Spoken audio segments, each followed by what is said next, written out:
Hi folks. I left kind of a long comment on Agent of Doubt's video, but I decided I wanted to do a video myself about this. And this is about the whole Hostess closing kerfuffle. Hostess has been in bankruptcy for all of 3 of the last 8 years. And this is its second bankruptcy. And Hostess is a popular brand. And although it's lost market share, it still has excellent sales. I mean, everybody knows what Hostess is. Everybody knows what a Twinkie is, a Ding Dong. And they also own Drake's Cakes, which people on the East Coast are very familiar with. So why are they having bad, financial trouble? Well, bad management. Very bad management for years. And Hostess is owned now, after the second bankruptcy, it's owned by a private equity firm and some hedge funds. It's not a publicly traded company, so there are no stockholders that they are responsible to.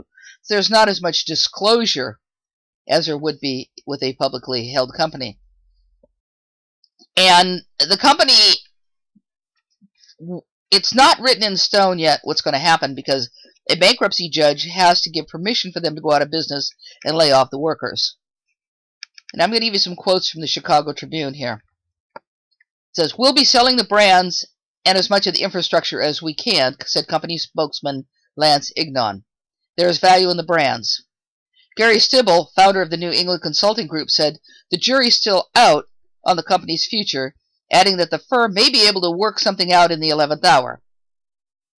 "There's a lot of activity going on," said Stibble, who added that his firm is involved in the conversations, but not representing Hostess. "Let's just say that there are a lot of folks who are going to be working over this weekend." And later in the article, which I will link, it says, "The dispute that closed Hostess focused on cost-cutting efforts by a company that has been in bankruptcy for all but 3 of the past 8 years. Plagued by high labor and pension expenses, the company had sought numerous concessions from workers and needed more." Hostess said that the bakery union strike that began last week had crippled its ability to produce and deliver products at several facilities, and it had no choice but to give up its effort to emerge intact from the bankruptcy court. The union accused Hostess in a statement of making unreasonable demands, including wage and benefit cuts of roughly 30% for workers, while top executives of the company received large pay raises. "The crisis of facing Hostess brands is the result of nearly a decade of financial and operational mismanagement that resulted in 2 bankruptcies, mountains of debt, declining sales, and lost market share," said Frank Hurt, union's president. "The Wall Street investors who took over the company after the last bankruptcy attempted to resolve the mess by attacking the company's most valuable asset, its workers." There's a couple of things to note here. While they're asking for all these concessions from the workers, you notice that management isn't giving any concessions. And the workers have already given a number of concessions. This is sort of the straw that broke the camel's back.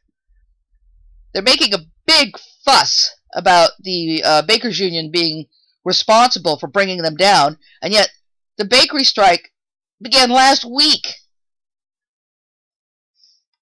So clearly the problem, if the strike began last week, clearly the problem is far more massive than the bakery strike. Other unions, yes, have given concessions, but the Bakers Union has said no. We've had enough, and I think they probably also really don't believe Hostess.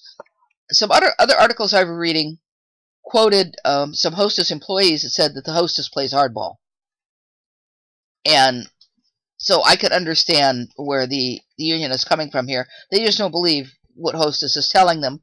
They don't trust the company. And let me go on a little bit further. On the Hostess site itself, it says, quote, "The offer to the BCTGM," that's the union, "included wage, benefit, and work rule concessions, but also gave Hostess Brands 12 unions a 25% ownership stake in the company, representation on its board of directors, and $100 million in reorganized Hostess Brands debt."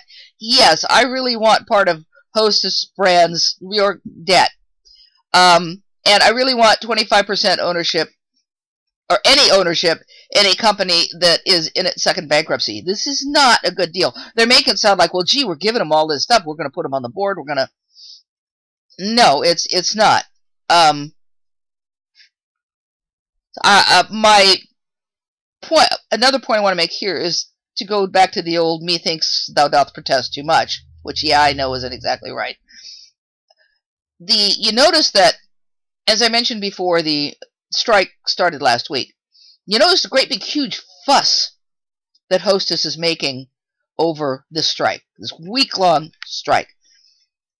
Now, I'm suspicious of this.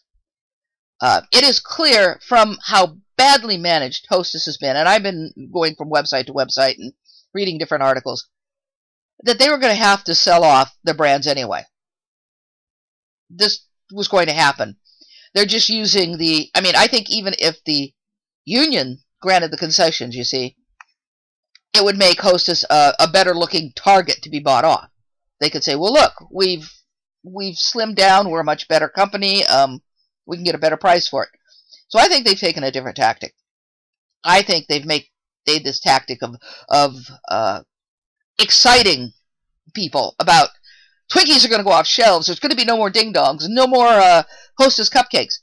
This huge fuss has created a great buzz around the brand, which, of course, could drive up interest and drive up prices for the different brands that they're going to sell off.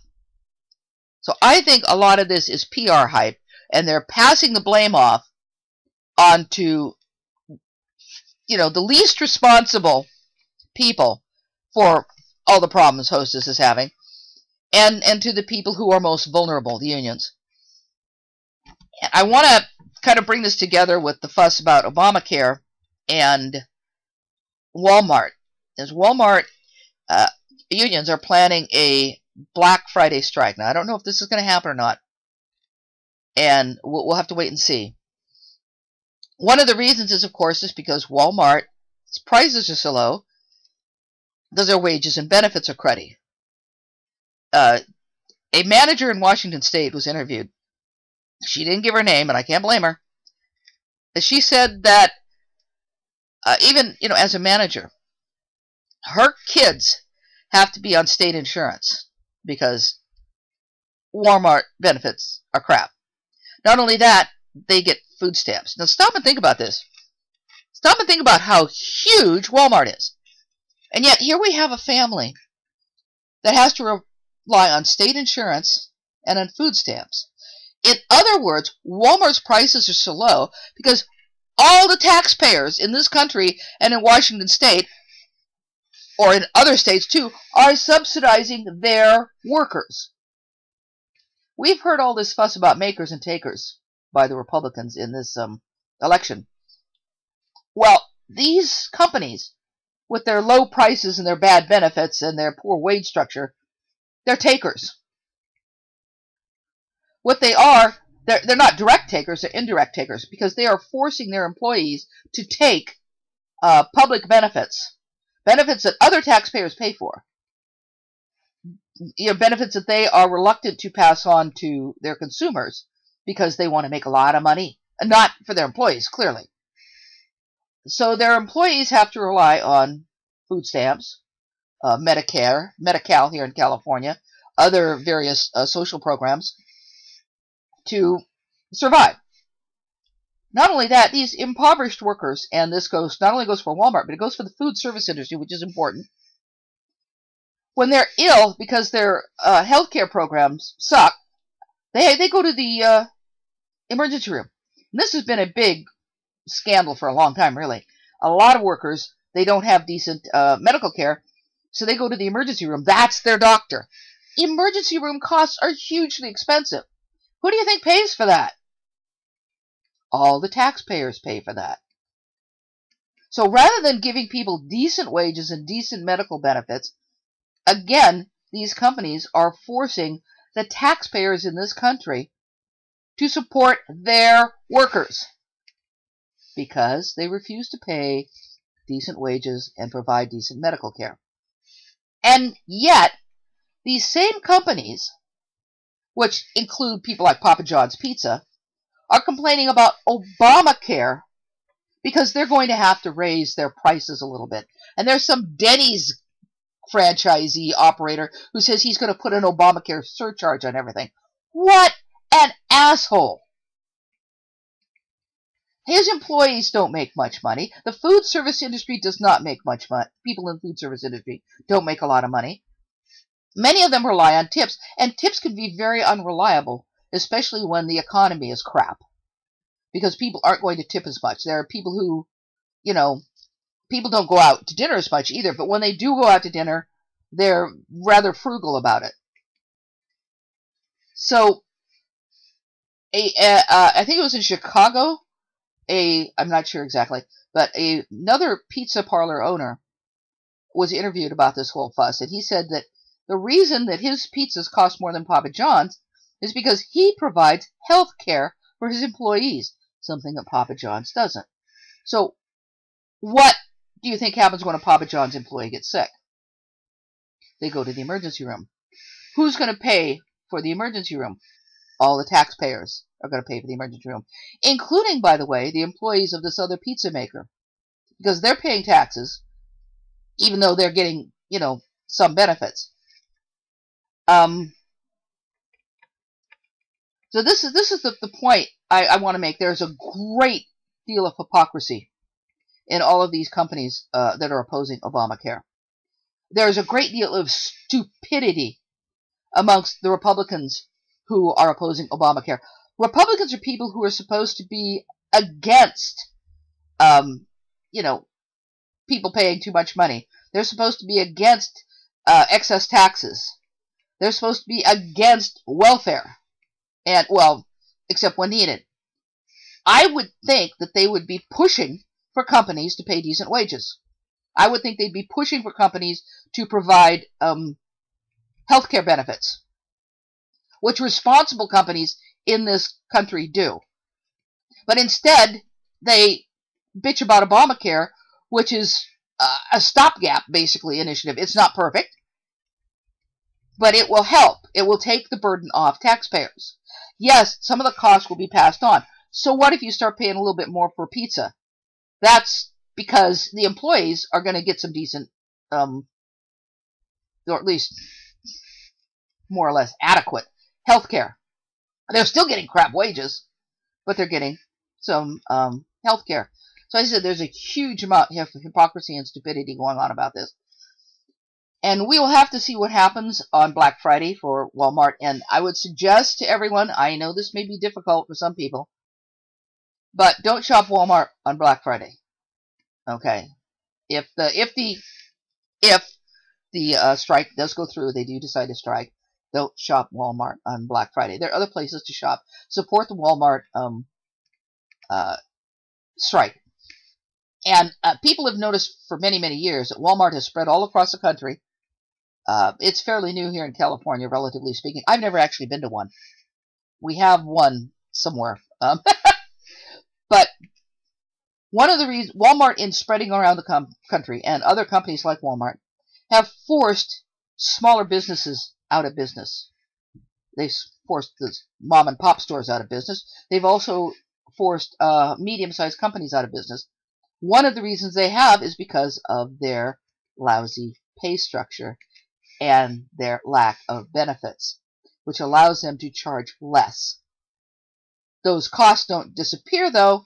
Again, they're passed on to the taxpayers in the form of things like food stamps and supporting the local hospitals so that people can go to the emergency room.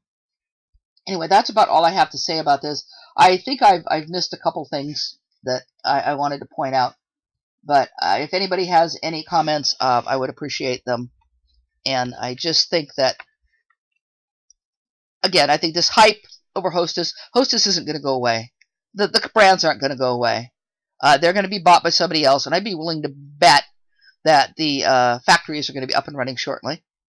And I'd be willing to bet that the employers are going to be back to work shortly, because whoever buys the brands isn't going to go out and hire 18,000 new workers. They have to use the workers they have. Now, there may be stuff going on later in the future, but they're going to be Twinkies, they're going to be ding-dongs. There's no need for people to rush out and panic buy. If you need a fix, buy Little Debbie's or something, or better yet, find a local bakery and buy their goods. And Entenmann's is still out there. I mean, come on, there's lots of stuff. But Hostess isn't going to go away. This hype just stinks of PR. Anyway, thank you very much for listening. Bye.